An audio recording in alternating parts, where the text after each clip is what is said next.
Assalamualaikum warahmatullahi wabarakatuh. Bismillahirrahmanirrahim. Alhamdulillahi rabbil alamin. Wassalatu wassalamu ala asrafil anbiya wal mursalin. Sayyidina wa habibina wa syafi'ina wa qurrati a'yunina wa maulana Muhammadin sallallahu alaihi wasallam. Amma ba'd. Pada bab ke-12 kali ini adalah pembahasan masalah fadilah kaum pria atas wanita. Bismillahirrahmanirrahim. Ar-rijalu qawwamuna 'alan nisa'i bima faddalallahu ba'dahum 'ala ba'din wa bima anfaqu min amwalihim fas-salihatu qanitatun hafizatul lil ghaibi bima hafizallah.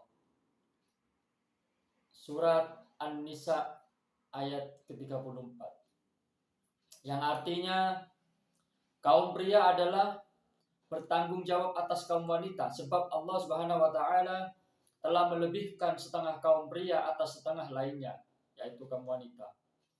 Dan karena mereka telah menafkahkan sebagian hartanya, maka kaum wanita yang soleh ialah yang taat kepada Allah Subhanahu wa taala dan pandai memelihara kehormatan dirinya ketika suaminya tiada.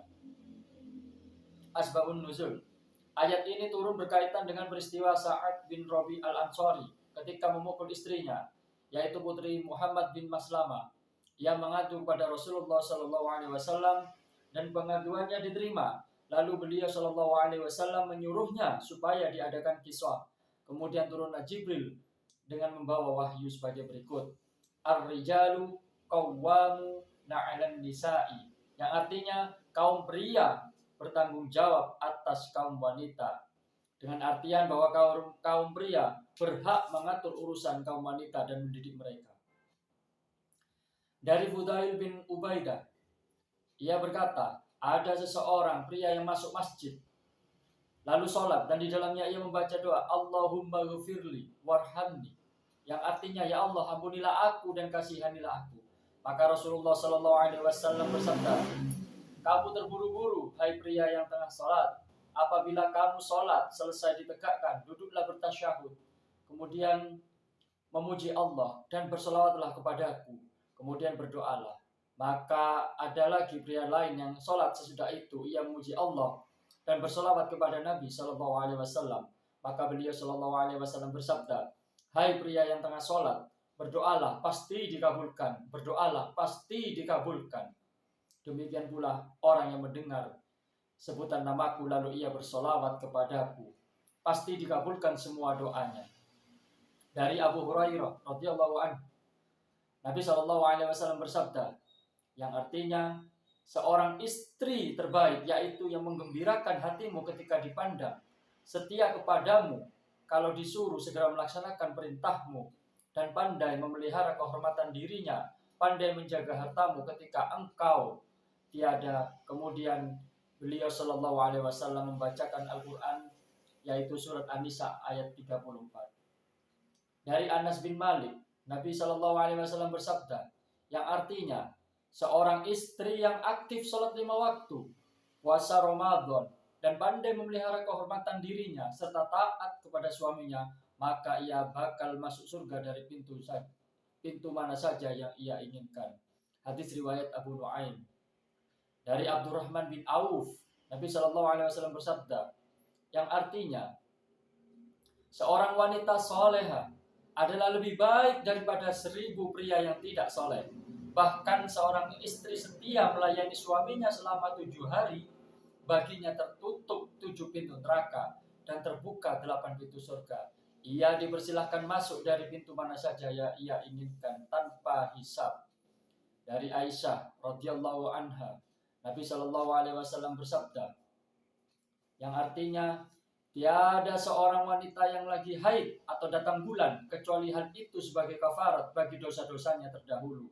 Dan apabila ia membaca doa pada hari pertama ia datang bulan, maka telah menjadi kepastian baginya bebas neraka, mampu melintasi sirat, aman dari siksa, dan diangkat derajatnya setiap hari dan malamnya setinggi derajat 40 pejuang yang mati syahid apabila ia berzikir terus kepada Allah Subhanahu wa taala sepanjang haidnya.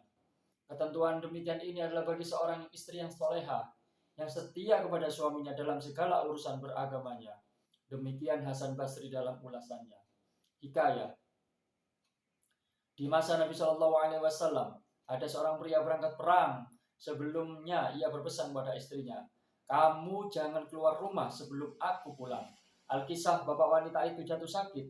Kemudian ia menyuruh orang bertanya kepada Rasulullah Shallallahu Alaihi Wasallam, dan oleh beliau Shallallahu Alaihi Wasallam dijawab, taatilah pesan suamimu.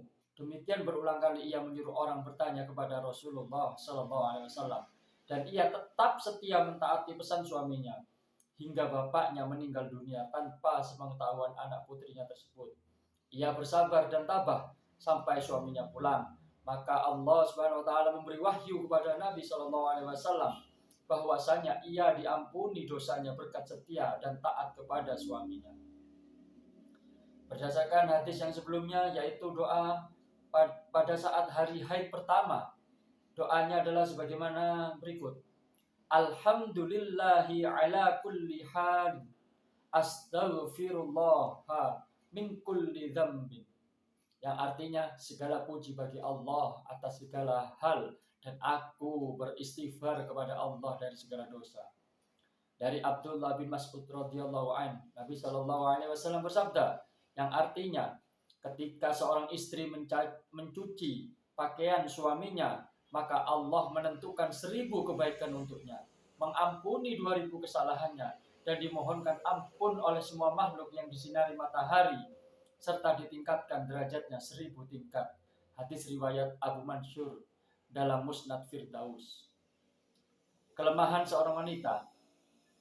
Sayyidina Ali karramallahu wajhah bercerita, pada suatu ketika aku dan istriku Fatimah berkunjung ke rumah Rasulullah Sallallahu Alaihi Wasallam.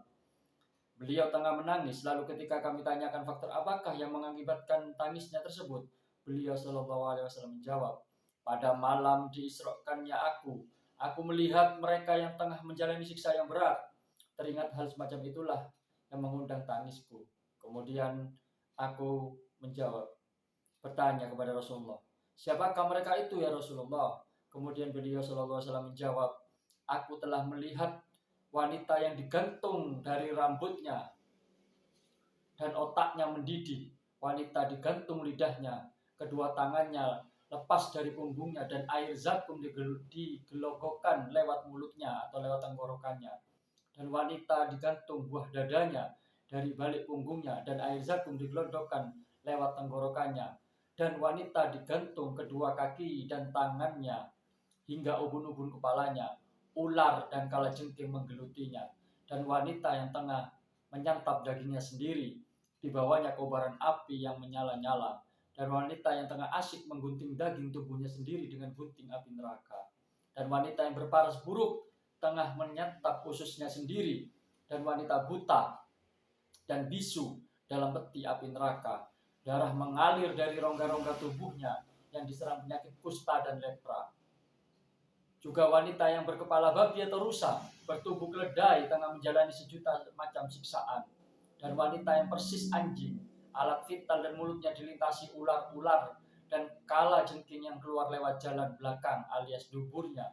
Para malaikat menjatuhkan pukulan palu besar dari neraka.